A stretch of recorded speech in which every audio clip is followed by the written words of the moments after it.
Hey, what's up? This is Ricardo at Parts People, and in this video, we'll outline the steps for completing a part replacement on your Dell PC. Visit our website and use this coupon for a 5% off discount.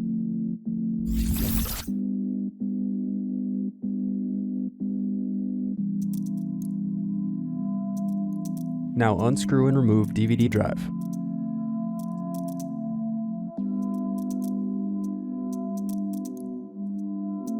Unscrew and remove bottom base.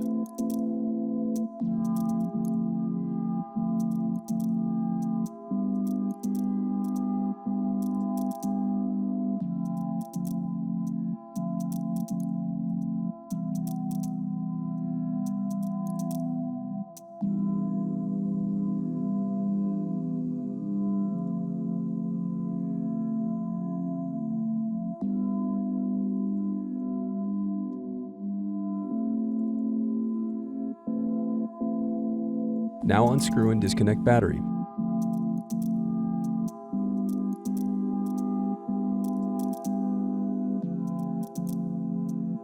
Thanks for watching. Don't forget to like and subscribe if you enjoyed this video.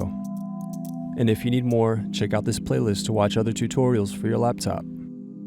You can also click here to find parts for your laptop at partspeople.com.